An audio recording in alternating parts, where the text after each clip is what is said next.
सबसे पहले हमको ये जानना पड़ेगा कि पार्टनर आपका इन्फ्लुएंस होने के पॉजिटिव इफेक्ट क्या होते हैं और नेगेटिव इफेक्ट क्या होते हैं। तो पहला हम पॉजिटिव बताएंगे। अगर आपका पार्टनर इन्फ्लुएंस्ड है तो जो पॉजिटिव इफेक्ट होता है कि वो अपने फ्रेंड से कोई मोटिवेशन लेके आगे बढ़ रहा है, अपने परिवार वालों से मोटिवेशन लेके आगे बढ़ रहा है, अपने मेंटर्स का ले रहा है और उसके कुछ एक्सपीरियंसेस से वो अपने लाइफ में आगे बढ़ रहा है, कैरियर में आगे बढ़ रहा है, हेल्दी लाइफस्टाइल कर रहा है, कोई अपनी शौक है वो पूरा कर रहा है, मतलब एक्साइटेड है। तो ये पॉजिटिव इन्फ्लुएंस हुआ।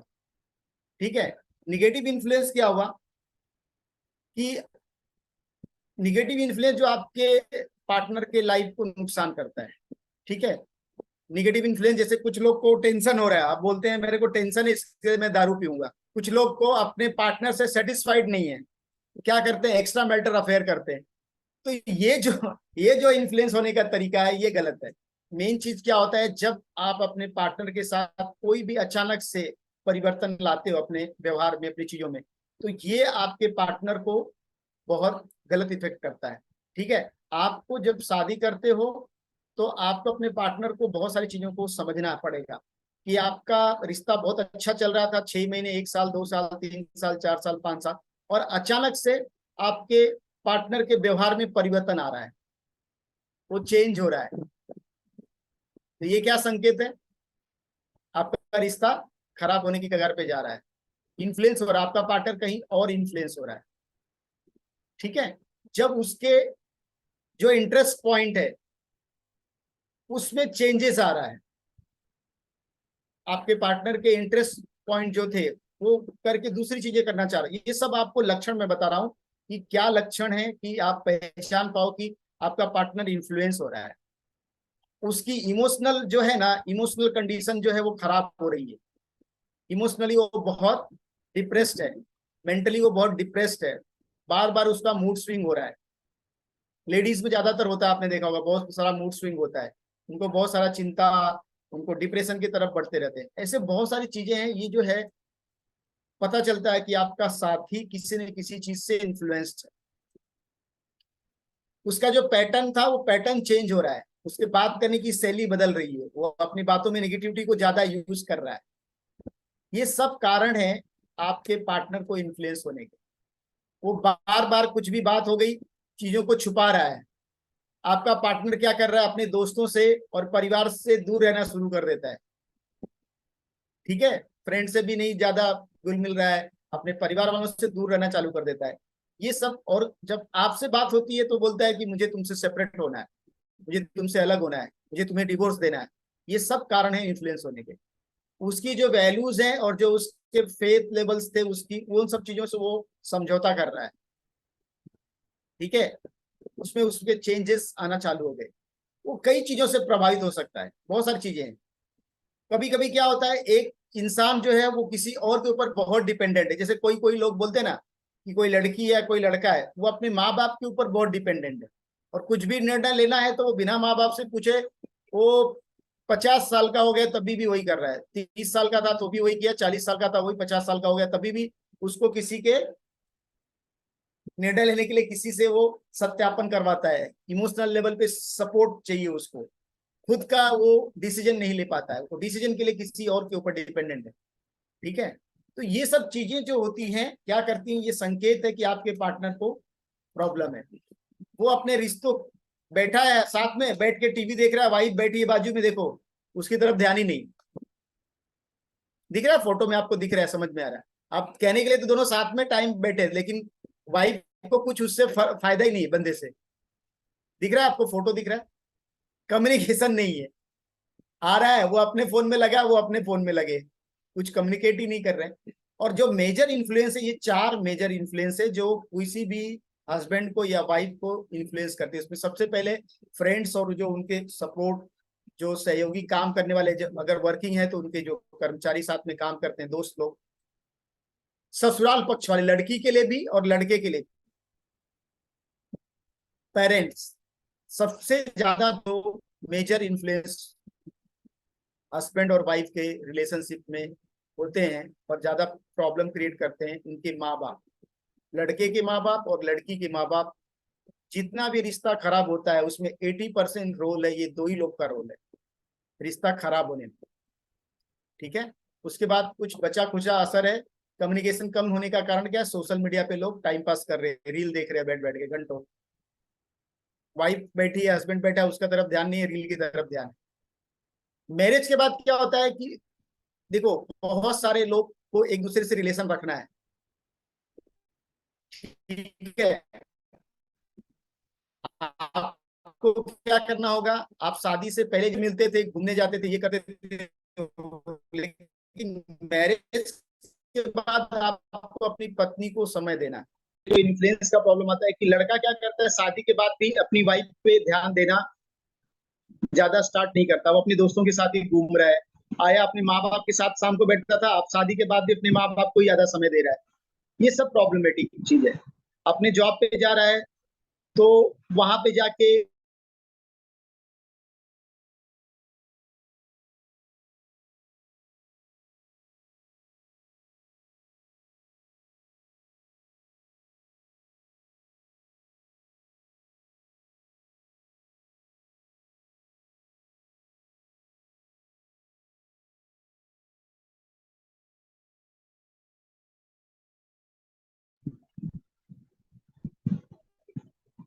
इससे क्या फर्क पड़ रहा है कि आप जो भी चीज कर रहे हो, वो आपके रिश्ते को आपसे दूर कर रहा है। शादी के बाद भी क्या होता है, मैं दोनों साइड से कवर करूंगी। हस्बैंड की साइड से क्या होता है कि उसका पहले का जो रूटीन बना रहता है ना, फ्रेंड्स के साथ टाइम स्पेंड करना है, फैमिली के साथ करना है, बट वो उस चीज को बैलेंस नहीं कर पाता कि अभी उसकी लाइफ में एक नया उसका लाइफ पार्टनर ऐड ऑन हुआ है, तो उसको भी टाइम देना, उसको भी उसके साथ क्वालिटी टाइम स्पेंड करना बहुत जरूरी है रिश्ते को नर्चर करने के लिए।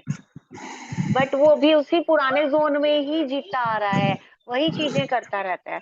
तो वो चीज कहीं ना कहीं वो अपनी वाइफ से उतना इमोशनली कनेक्ट उस टाइम पे नहीं हो पाता, जिसकी वजह से वाइफ का जो इन्फ्लुएंस है उसके पेरेंट्स का ही बना रहता है।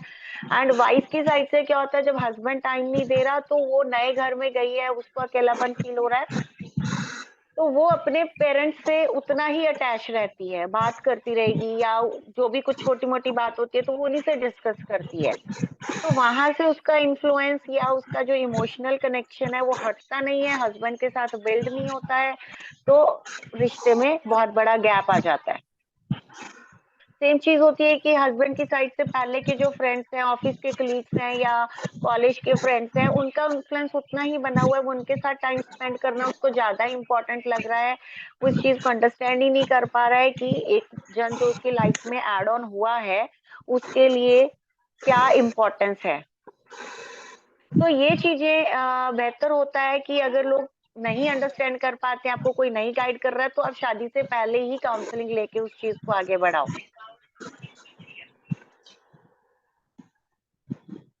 सबसे ज्यादा इन्फ्लुएंस कौन करता है? मेजर रोल इन लॉज, चाहे वो लड़के के हों चाहे वो लड़की के हों।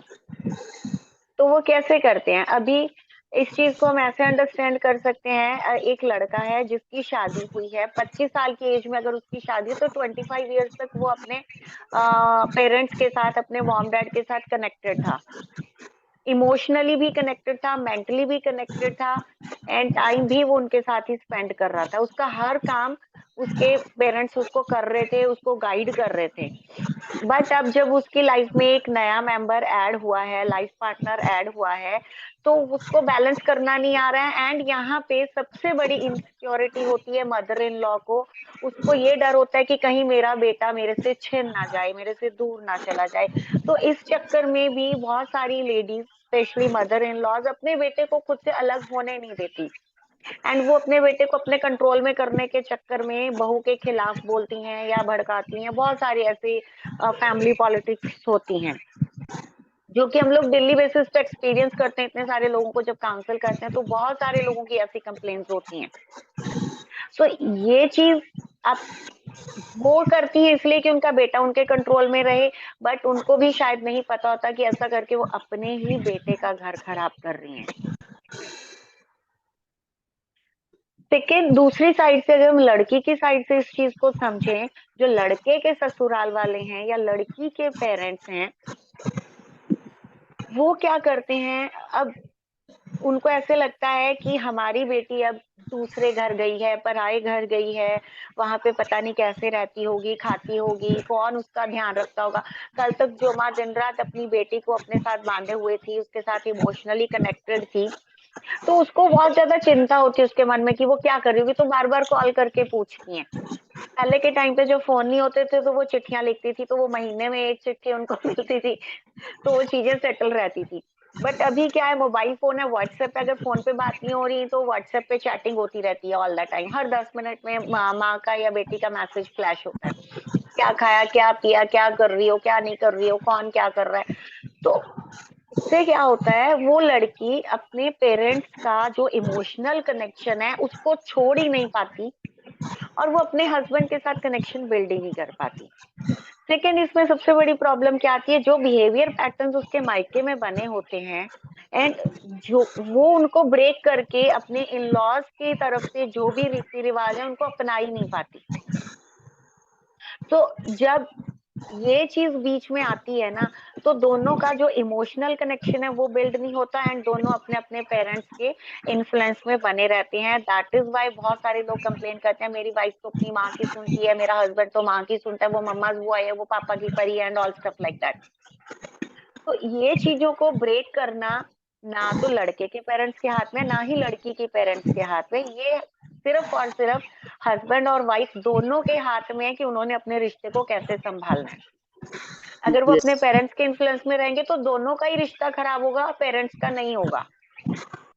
Yes am I right sir? Yes, right. Perfect perfect doctor Ali, बराबर है।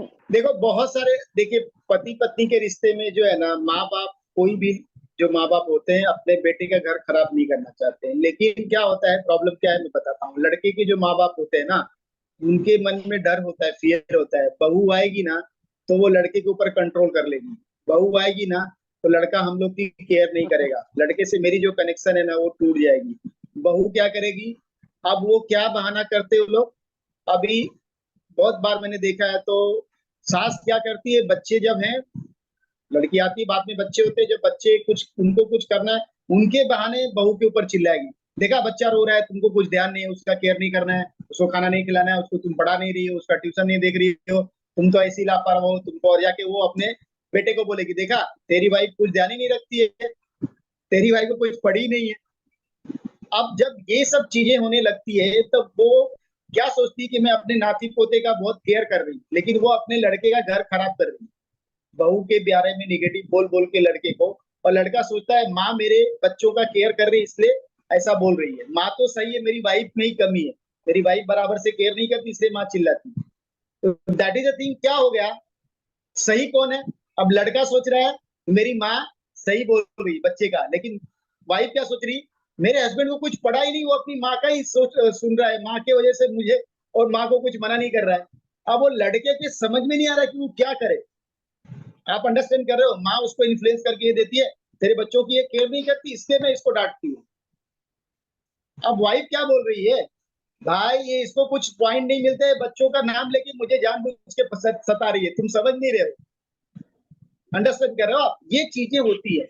और ये दूरियां क्रिएट करने के लिए वो क्या सोचती है कि ये कोई और काम ना करे, खाली बस ये घर का खाना बनाए, बच्चों को देखे, ये अपना प्रोफेशन और बाकी चीज बिल्ड ना करे, उनका काम है, क्योंकि उन्होंने नहीं किया है तो अपने बहू को भी नहीं करने देना चाहती है, उनका ये रहता है। अगर बहू जॉब करने वाली, कमाने वाली है, बोलेंगे जॉब भी कर और घर पे आके खाना भी बना, घर के सब काम भी कर, कैसे पॉसिबल है। एक बाई रख के वो कर सकती ना, लेकिन अब लड़का भी नहीं बोलता। इसमें प्रॉब्लम क्या है, इसमें हस्बैंड को साइड लेना चाहिए, माँ और वाइफ के बीच में एक ब्रिज बनाना चाहिए, ना कि डिफरेंसेस क्रिएट करना चाहिए। वाइफ को भी बुरा नहीं लगना चाहिए, माँ को भी बुरा नहीं लगना चाहिए, उस तरह से आपको ब्रिज बनाना पड़ेगा। तो वाइफ को भी अंडरस्टैंड करना है कि लड़के का एक लिमिट है, वो अपनी माँ को गालियां नहीं दे सकता है, माँ को गलत नहीं बार बार बोल सकता है, माँ को समझा सकता है। अंडरस्टैंड करो, ठीक है। तो ये आपको समझना है, कितने लोग इससे एग्री है। हाँ, डॉली शर्मा ने पूछा बट हाउ, वो जो है ना वो बहुत बड़ा टॉपिक है डॉली जी, उसके लिए हमारे जो पर्सनल सेशंस होते हैं उसमें हम लोग उसको कवर करते हैं। अभी यहाँ पे हम लोग बता रहे हैं कि क्यों समस्याएं आती हैं, उसका सोल्यूशन क्या है। सोल्यूशन देखो ये है कि आप खुद से इसको ट्राई करते रहो, ठीक है, खुद से उसको प्रयास करो, आने वाले 5 से 6 साल में आप वर्कआउट कर लोगे। दूसरा रास्ता है कि अगर आपको लग रहा है कि ये रिश्ते में बहुत प्रॉब्लम चल रहा है, आप प्रोफेशनल काउंसलिंग की सहायता से कुछ टाइम, एनर्जी और पैसा खर्चा करके 3 से 6 महीने में इस प्रॉब्लम को सॉल्व कर सकते हो। आपके जो भी प्रॉब्लम है उसको सॉल्व किया जा सकता है। आपको समझना पड़ेगा कि किस वजह से ये प्रॉब्लम क्रिएट हुई, क्या क्या इमोशनल डिस्टर्बेंस हुए, किस लेवल पे आप कनेक्ट नहीं हो, मेंटल कनेक्शन आपका आपके पार्टनर के साथ कैसा है, इमोशनल कनेक्शन आपके पार्टनर के साथ कैसा है, आपके कौन से पैटर्न थे जो कि आज फिर से रिपीट हो रहे हैं, कौन से निगेटिव पैटर्न थे जो आपके साथ बने हुए थे और आज भी रिपीट हो रहे हैं, किन किन चीजों से आप इन्फ्लुएंस्ड हो,